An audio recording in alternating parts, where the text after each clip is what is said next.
Hello everyone, welcome to the Haven Point coaching classes. तो आज हम लोग हाई स्कूल का एक चैप्टर है फर्स्ट नंबर फिजिक्स में लाइट का रिफ्लेक्शन और रिफ्रैक्शन, मतलब प्रकाश का परावर्तन और अपवर्तन, उसको हम लोग डिस्कस करेंगे। तो सबसे पहले हम लोग क्या डिस्कस करेंगे कि लाइट एक्चुअली में है क्या और लाइट का यूज क्या है इन डेली लाइफ में ना। लाइट को क्यों इतना ज़्यादा इम्पोर्टेंस दिया जाता है। अभी 2 दिन की लाइट गायब हुई थी तो सब लोग परेशान हो गए थे। तो सबसे पहले हम लोग लाइट डिस्कस करेंगे और एक पहले क्वेरी है थोड़ा सबकी बता देते हैं कि जो चीज़ भी पढ़ाया जाएगा उसकी जो चैप्टर एंड होने के बाद वर्कशीट है वो ऑफलाइन वाले बच्चों को PDF मिलेगी, ठीक है। और जो ऑनलाइन वाले बच्चे हैं वो टेलीग्राम पे अपना ज्वाइन करें, वहाँ पे उनको PDF अपलोड कर दीजिएगा, वहाँ से ले लेंगे। बाकी जो ऑफलाइन है उनके लिए PDF हम लोग प्रोवाइड करा देंगे, क्वेश्चन सीट जो आती है, ठीक है। तो सबसे पहले हम लोग डिस्कस करेंगे लाइट। तो आप में से कोई थोड़ा सा बताएगा लाइट के लिए, लाइट के बारे में आप लोग क्या जानते हैं, क्यों हमको ऑब्जेक्ट विजिबल होती, कोई भी ऑब्जेक्ट रखी है। अच्छा, ट्रांसपेरेंट मीडियम में भी विजिबल होती है और अगर ऑपेक्यू मीडियम हो तो उसमें भी विजिबल होती है ना। दोनों मीडियम, एक ट्रांसपेरेंट मीडियम होता है, एक ऑपेक्यू मीडियम होता है, जानते हैं ना। एक पारदर्शी माध्यम और एक अपारदर्शी माध्यम, दोनों में ऑब्जेक्ट विजिबल। जैसे आप ग्लास, एक ट्रांसपेरेंट ग्लास रखेंगे और उसके एक तरफ ऑब्जेक्ट रखी होगी, दूसरी तरफ से आप उसको देखेंगे तो आपको विजिबल 100% दिखाई देगी, दिखाई देती ना। तो वो कैसे दिखाई देती है। अगर आप लोग कहें लाइट का रिफ्लेक्शन पढ़ते हैं, आप लोग रिफ्रैक्शन पढ़ते हैं, तो आप लोग कहते हैं कि जब कोई किसी ऑब्जेक्ट पे लाइट इंसिडेंट होती है तो वो रिफ्लेक्ट करती है और रिफ्लेक्ट करने के बाद हमारे आइस में, रेटिना में क्या करती है, इंसिडेंट हो जाती है, जो कि हमको दिखाई देती। तो हम जब ट्रांसपेरेंट मीडियम की बात करें तो वहाँ पे कैसे डिफाइन करेंगे ऑब्जेक्ट कैसे विजिबल होती है, कोई बता सकता है? एनीवन? ट्रांसपेरेंट मीडियम में भी ऑब्जेक्ट विजिबल होती है, उसके पीछे क्या रीजन है?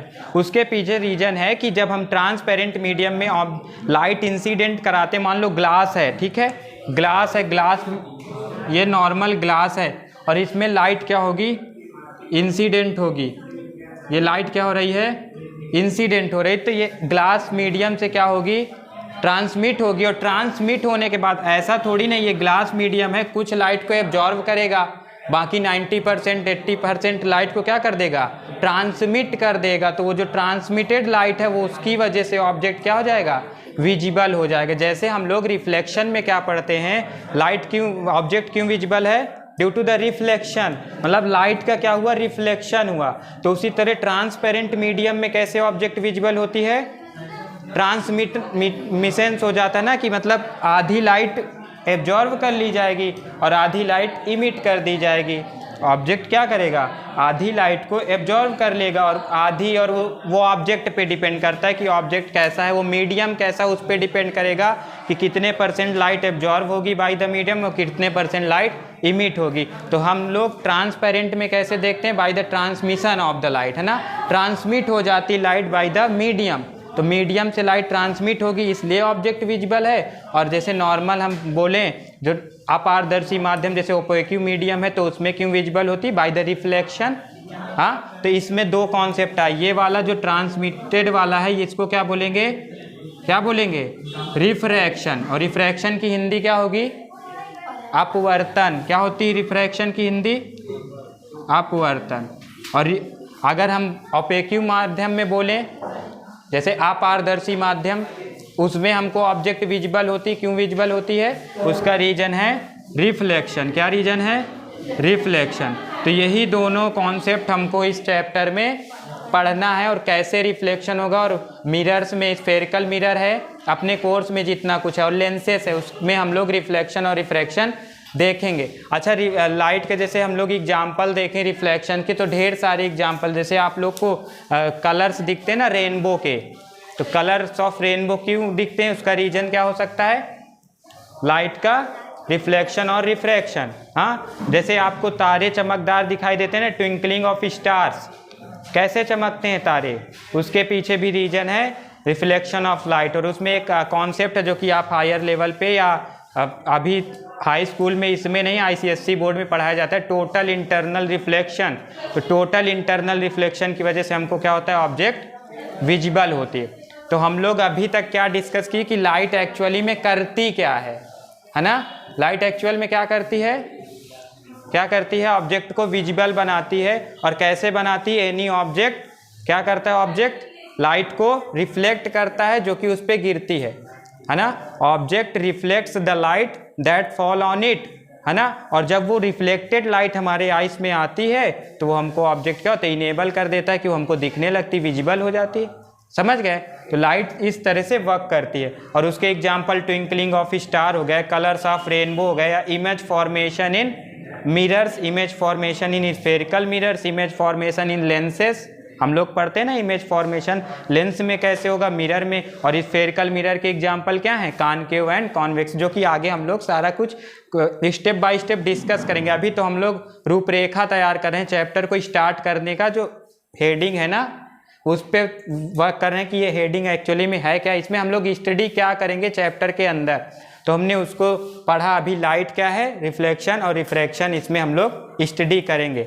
अब हम क्रम से आएंगे। अच्छा एक चीज़ और भी है, मान लो ऑपेक्यू मीडियम है, उसमें हम लोग कहते हैं कि ऑब्जेक्ट लाइट अच्छा कैसे चलती है, छोटी क्लासों में पढ़ाया जाता है। जो प्रोपोगेशन ऑफ लाइट है वो कैसा होता है, लाइट की चलने की डायरेक्शन कैसी होती है, स्ट्रेट लाइन होती, सबने पढ़ा होगा। रेक्टिलिनियर मोशन ऑफ लाइट इसको बोलते हैं ना हम लोग, क्या बोलते हैं, rectilinear motion of light. Light कैसे ट्रेवल करती है, कैसे ट्रेवल करती है, बोला करो। अरे स्ट्रेट लाइन में, उसी को बोलते हैं रेक्टिलिनियर मोशन ऑफ लाइट। ठीक है, मतलब प्रोपोगेशन ऑफ लाइट कैसे होती, स्ट्रेट लाइन में। इन जनरल हम छोटी क्लासों में यही पढ़ के आए हैं, लेकिन एक्चुअल में अगर कोई ऑपेक्यू मीडियम हो, है ना, और कैसा हो वो मीडियम, वेरी स्मॉल हो, कोई ऑपेक्यू मीडियम जो कि बहुत छोटा हो। ऑपेक्यू मीडियम समझ रहे हैं ना, अपारदर्शी माध्यम। अगर वो बहुत, जैसे ये कैसा मीडियम है, ट्रांसपेरेंट है या ऑपेक्यू है, और ये कैसा मीडियम है, ग्लास जो लगा है वो ट्रांसपेरेंट। तो इससे लाइट क्या हो रही, ट्रांसमिट हो रही, और इससे क्या होगी, रिफ्लेक्ट होगी। इससे लाइट ट्रांसमिट होगी, इससे रिफ्लेक्ट होगी। तो अगर ये ऑपेक्यू मीडियम हमारा वेरी स्मॉल हो जाएगा तो जो लाइट स्ट्रेट लाइन में चल रही थी वो स्ट्रेट लाइन में नहीं चलेगी, बेंड हो जाएगी। ऐसा देखा है ना, इसमें लाइट अभी आप टार्च मारेंगे तो आपके वो अदर जगह पे लाइट दिखने लगेगी, और अगर एक्चुअल में ऐसा नहीं होता तो वो लाइट यहाँ पे इंसिडेंट होने के बाद रिफ्लेक्ट हो जाती, मतलब बैक साइड में लाइट आना नहीं चाहिए था, आना चाहिए था क्या, जैसे यहाँ पे देखो है, और इस पे टार्च हम मारेंगे तो ऐसा है क्या कि इससे पूरी लाइट रिफ्लेक्ट हो जाएगी, इससे लाइट आएगी और बैक साइड में दिखाई देगी। इसका मतलब ये कैसा प्रोसेस है, ये एक नया तरह का प्रोसेस है, उसको हम बोलते हैं, क्या बोलते हैं, विवर्तन या डिफ्रैक्शन ऑफ लाइट, है ना, जो कि हम लोग हायर क्लासों में पढ़ते हैं। ढेर सारे प्रोसेस हैं, यहाँ पे आप लोग के कोर्स में केवल रिफ्लेक्शन और रिफ्रैक्शन, और ये इन जनरल आप लोग देखते हैं चूँकि डेली लाइफ में, इसलिए हमने इसको बताया। जैसे ढेर सारी ऑब्जेक्ट हैं और ज़्यादातर ऑब्जेक्ट तो ऑपेक्यू है ना, सारी कहाँ ट्रांसमिटेड करती हैं लाइट को, ऑपेक्यू हैं, फिर भी हमको ऑब्जेक्ट सी होता है और उसके बैक साइड में लाइट जाती है, वो कैसा प्रोसेस है, वो भी तो लाइट की वजह से हो रहा है, that is diffraction of light. क्या बोलते हैं उसको, डिफ्रैक्शन ऑफ लाइट। ये आप लोग हायर क्लासों में पढ़ेंगे। आज हम लोग डिस्कस करेंगे सबसे पहले रिफ्लेक्शन, एक्चुअल में रिफ्लेक्शन होता क्या है। ठीक है, यहाँ तक समझ में आया, किसी को अगर कोई डाउट हो यहाँ तक तो पूछ सकता है। और नोट्स के लिए अगर ऐसे क्लासेस चलेंगी तो हम नोट्स अगर आपको नहीं लिखवाएंगे तो फिर PDF प्रोवाइड कराएंगे। ठीक है, नोट्स का क्या करेंगे, क्योंकि 40 मिनट की क्लास में या अगर नोट्स लिखवाने लगे तो फिर डिटेल में पढ़ा नहीं पाएंगे, तो पढ़ाना ज़्यादा, कॉन्सेप्ट क्लियर होना चाहिए ना। नोट्स की PDF मिल जाएगी और ईजी हो जाएगा, आप लोग को लिखना नहीं पड़ेगा। सबसे पहले रिफ्लेक्शन। अच्छा, इसका एक लेक्चर पहले भी हो चुका है ऑफलाइन में, तो आप लोग को इसको थोड़ा बहुत तो अंदाज़ा होगा ही ना रिफ्लेक्शन का, जो जो क्लास किए थे, अटेंड किए थे जो। रिफ्लेक्शन ऑफ लाइट क्या है, जब व्हेन अ लाइट, हाँ मतलब लाइट रे, अब लाइट में क्या इंसिडेंट होगा, रे ना, when any light ray incident on an highly polished surface, क्या बोल रहे हैं, highly polished surface, then most of the part of light will reflected towards the same medium. क्या होता है, सेम मीडियम में लाइट का ज़्यादातर पार्ट जो है वो सेम मीडियम में रिफ्लेक्ट हो जाता है, इसी को हम लोग क्या बोलते हैं, रिफ्लेक्शन ऑफ लाइट। हिंदी में अगर बोलें तो जब कोई प्रकाश किरण किसी उच्च कोटि के, पॉलिश मतलब पॉलिश्ड मतलब polish surface, normal polish surface पे या पॉलिश पृष्ठ पे गिरती है, आपतित होती है, तो उसका ज़्यादातर भाग क्या होता है, रिफ्लेक्ट हो जाता है, परावर्तित हो जाता है। और किस मीडियम में, उसी माध्यम में, जिस माध्यम में लाइट इंसिडेंट होगी उसी माध्यम में लाइट वापस परावर्तित हो जाती है, रिफ्लेक्ट हो जाती है। That is known as reflection of light. अगर डिफिनीशन बोलें तो क्या बोलेंगे, when an any in light ray और एन इंसिडेंट रे, है ना, कहाँ पे गिरे, highly polished surface, a light ray incident on a highly polished surface, then most of the part of light will reflect in the same medium, है ना, same medium में क्या हो जाती है, रिफ्लेक्ट हो जाती है। तो लिखने का थोड़ा आप लोग सीखे, ट्रांसलेशन तो आप लोग पढ़े हुए, तो खुद से भी जैसे अगर कॉन्सेप्ट आ रहा तो डिफिनीशन बनाना आना चाहिए। और ऐसा नहीं है जैसे किसी ऑब्जेक्ट पे लाइट इंसिडेंट होती तो उसका टोटल पार्ट आपका रिफ्लेक्ट नहीं होता, कुछ पार्ट क्या हो जाता है, एब्जॉर्ब कर लिया जाता है बाय द बॉडी, है ना, बाय द सरफेस। इसीलिए हाईली पॉलिश्ड सरफेस बोलते हैं। हाईली मतलब most of the past part क्या होगा, रिफ्लेक्ट होगा। अगर पॉलिश हम कम करते जाएंगे तो उससे क्या होगा, अच्छा जैसे मान लो जो सरफेस है उसकी पॉलिश हम कम करते जाइए, हाईली पॉलिश्ड हम बोल रहे हैं बार बार, अगर इसकी सरफेस की पॉलिश जो है वो कम होगी तो होगा क्या, सर वो प्रॉपर मीडियम में ट्रैवल नहीं करेगा। एक तो प्रॉपर ट्रेवल नहीं करेगा, सही बात है, और दूसरी बात ये है कि मोस्ट ऑफ द, हाँ, लाइट एब्जॉर्ब होने लगेगी, किसके द्वारा, सरफेस के द्वारा लाइट का एब्जॉर्प्शन होना शुरू हो जाए। लाइट क्या करे, ये जो सरफेस है वो लाइट को अवशोषित करना स्टार्ट कर देगी ना, इसलिए हम लोग इसको हाईली पॉलिश्ड करते हैं। और एक साथ ही साथ अगर पॉलिश नहीं होगी तो लाइट क्या हो जाएगी, रिफ्रैक्ट करना स्टार्ट कर देगी, मतलब अपवर्तित होने लगेगी, एक मीडियम से दूसरे मीडियम में जाने लगेगी। और हम लोग पढ़ क्या रहे हैं, रिफ्लेक्शन, जो कि केवल एक मीडियम में होता है। रिफ्लेक्शन कितने मीडियम में होता है, केवल एक ही मीडियम में, जिस मीडियम में लाइट इंसिडेंट उसी मीडियम में लाइट रिफ्लेक्ट होगी। ठीक है, अब इसका अगर हम देखें यहाँ पे ड्रा करें फिगर, होगा क्या, ये हाईली पॉलिश्ड सरफेस है और इसमें ये हमारा क्या है, नॉर्मल, हिंदी में क्या बोलते हैं इसको, अभिलंब। ठीक, इसमें जब लाइट इंसिडेंट होगी, अच्छा देखो रेक्टिलिनियर मोशन यहाँ पे वो हो रहा ना, ये रेक्टिलिनियर मोशन ही तो है, स्ट्रेट लाइन में देखो लाइट आ रही है, ऐसे नहीं आ रही कि किसी भी और जो लाइट का अदर मोशन है ना उसको हम वेव मोशन बोलते हैं, वो इसीलिए बोल रहे थे हायर क्लास हम पढ़ेंगे। ये देखो ये इंसिडेंट हुई और इसी मीडियम में क्या होगा, रिफ्लेक्ट हो जाएगी, तो इस रे को क्या बोलेंगे, इंसिडेंट रे।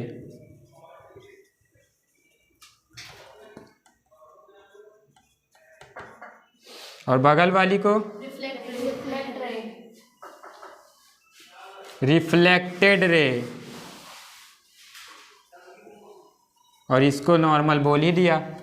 ठीक है, अब इसके बाद रिफ्लेक्शन समझ गए ना, डिफिनीशन क्या होगी, क्या होगी डिफिनीशन, रिफ्लेक्शन की डिफिनीशन क्या होगी, बोलो।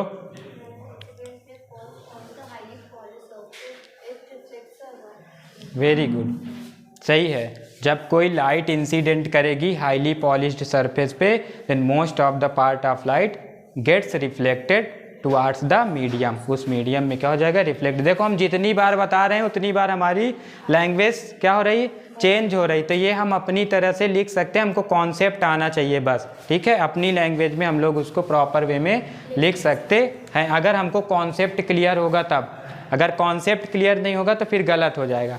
उसके बाद हम लोग पढ़ते हैं laws of reflection. Laws of, कितने लॉज होते हैं रिफ्लेक्शन के, 2 लॉ होते हैं ना।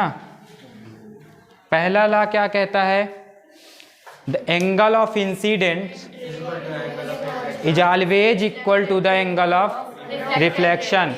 The angle of incidence is always equal to the angle of reflection. The angle of incidence is always equal to the angle of reflection. क्यों बार बार बोल रहे हैं, क्योंकि इसका आगे यूज है हर जगह पे, इसलिए बार बार बोल रहे हैं, है ना। The angle of incidence I is equal to the angle of reflection R. ये हो गया पहला rule, the angle of incidence is always equal to the angle of reflection. और एंगल ऑफ इंसिडेंस कैसे हमने बोला, अगर डिफिनीशन पूछ ले कि एंगल ऑफ इंसिडेंस को डिफाइन करिए, इंसिडेंट एंगल को डिफाइन करिए, रिफ्लेक्टेड एंगल को डिफाइन करिए, तो क्या बोलेंगे, the angle formed between normal and incident ray that is known as incident angle, and the angle formed between reflected ray and normal is known as reflected angle. समझ गए? Live ये recorded वालों को समझ में आ रहा होगा?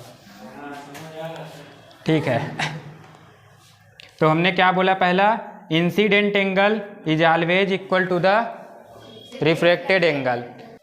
Incident ray, reflected ray and normal, incident ray, reflected ray and normal, आपतित किरण, परावर्तित किरण और अभिलंब, आपतित किरण, परावर्तित किरण और अभिलंब always lie on the same plane. किस में होंगे? हमेशा एक ही प्लेन में होंगे। आपतित किरण, परावर्तित किरण और अभिलंब हमेशा किस में होंगे? एक ही समतल पर होंगे। प्लेन का मतलब क्या होता है? समतल। इंसिडेंट मतलब आपतित और रिफ्लेक्टेड का मतलब परावर्तित। इंसिडेंट मतलब आपतित और इंसिडेंट और रिफ्लेक्टेड मतलब परावर्तित। तो दो ला समझ में आ गए? एक लोग खड़े होके बताओ, तुम बताओ क्या नाम है? हर्षित। हाँ, क्योंकि हंसी भी आ रही बीच बीच में, जिसको हंसी आती है उससे क्वेश्चन ज़्यादा पूछे जाते हैं। बोलो। सर पहला लॉ है angle of incidence is equal to angle of reflection. हाँ, और सेकंड है normal incident ray, normal and angle of कहाँ एंगल आ गया? Incident ray, normal and reflected ray always lie on the same plane. ठीक है। तो अब आपसे अगर पूछे कि what do you understand by reflection and the laws of reflection, तो आप लोग लिख लेंगे ना इसमें कि आप लोग रिफ्लेक्शन से क्या समझते हैं, और उसके दो लॉ लिखिए। तो आपको रिफ्लेक्शन की डिफिनीशन और उसके दो लॉ के लिए फिगर ड्रा करना पड़ेगा। फिर उतना लिख देंगे तो सफिशिएंट नंबर, जितने नंबर का क्वेश्चन होगा वो आपको मिल जाएगा। ठीक है, बैठ जाओ। उसके बाद हम लोग पढ़ेंगे कि रिफ्लेक्शन कितने सरफेस से हो सकता है। एक तो प्लेन सरफेस से हो सकता है और साथ ही साथ स्फेरिकल सरफेस से भी हो सकता है। मतलब जो रिफ्लेक्टिंग सरफेसेस हैं। अच्छा, रिफ्लेक्शन कहाँ से होगा? रिफ्लेक्टिंग सरफेस से कि पॉलिश सरफेस से? रिफ्लेक्शन कहाँ से होगा? पॉलिश्ड सरफेस से होगा या रिफ्लेक्टिंग सरफेस से होगा? रिफ्लेक्टिंग सरफेस से ना, पॉलिश्ड सरफेस से तो होगा ही नहीं। समझ रहे हो ना? रिफ्लेक्टिंग सरफेस मतलब जहाँ से परावर्तन हो, इसी को तो बोले। अच्छा ये बताओ, इस यहाँ से रिफ्लेक्शन होगा या रिफ्रैक्शन होगा? क्या होगा? रिफ्रैक्शन होगा। क्यों? क्योंकि अभी ये पॉलिश सरफेस नहीं है, तो जब तक पॉलिश सरफेस नहीं होगी तो रिफ्लेक्शन नहीं होगा। जैसे हम इसको पॉलिश्ड कर देंगे तो यहाँ से क्या होने लगेगा? रिफ्लेक्शन।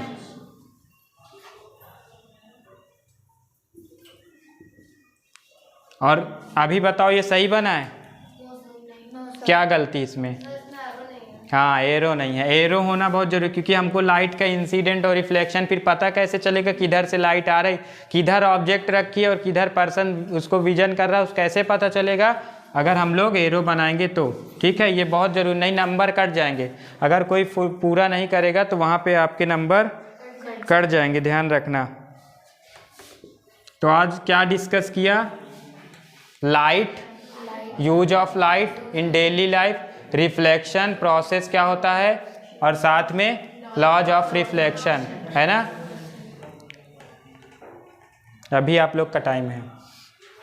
आगे हम लोग डिस्कस करने जा रहे थे कि किन सरफेसेस में क्या होगा, रिफ्लेक्शन हो सकता है। तो एक तो प्लेन सरफेस में हो सकता है, जो आप लोग मिरर घर में देखते हैं। सबसे पहले उसी में हम लोग क्या पढ़ेंगे? Reflection of light in plane mirror या plane surfaces. Reflection of light in plane mirror.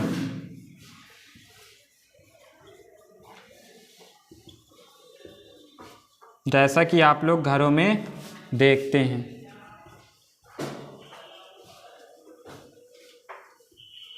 Selfie लेते हैं ना, सेल्फी, तो मोबाइल भी कैसा है? प्लेन मिरर की तरह ही एक्ट करता है ना। तो वहाँ पे जो जो ऑब्जर्वेशन आती हैं, या आप लोग घर पे कंघी वगैरह करते होंगे, फेस वगैरह देखते होंगे, वहाँ पे मिरर का यूज करते हैं, वहाँ पे जो ऑब्जर्वेशन आती है वो हम लोग फिजिक्स की लैंग्वेज में यहाँ पे डिस्कस करेंगे। मान लो ये एक कोई प्लेन मिरर रखा हुआ है, तो उसके पीछे पॉलिश होती कि नहीं होती? होती पॉलिश। प्लेन मिरर, घर वाला समझो ये घर पे है, ठीक है, और इधर आपका ये प्रिंसिपल एक्सिस या IC को हम लोग क्या बोलते हैं? नॉर्मल, ठीक है। और यहाँ पे ऑब्जेक्ट है, ऑब्जेक्ट मान लो तुम खड़े हो, ऑब्जेक्ट का मतलब खुद को मान लो, ठीक है। और यहाँ से लाइट क्या होगी? इंसिडेंट होगी। ये मिरर है ना, तो यहाँ पे लाइट क्या होगी? इंसिडेंट होगी। अभी हम रिफ्लेक्शन पढ़ के हैं तो रिफ्लेक्शन का रूल ही लगाएंगे बस। यहाँ पे लाइट इंसिडेंट होगी, तो इंसिडेंट होने के बाद क्या होगी? किधर जाएगी? किस मीडियम में जाएगी? सेम मीडियम में जाएगी, ऐसे ही आएगी, ठीक है। तो यहाँ पे कौन सा एंगल बनेगा? और ये कौन सा एंगल? Reflected angle. अच्छा, इसको अगर हम बैक साइड में बढ़ा दें, बढ़ा सकते हैं कि नहीं?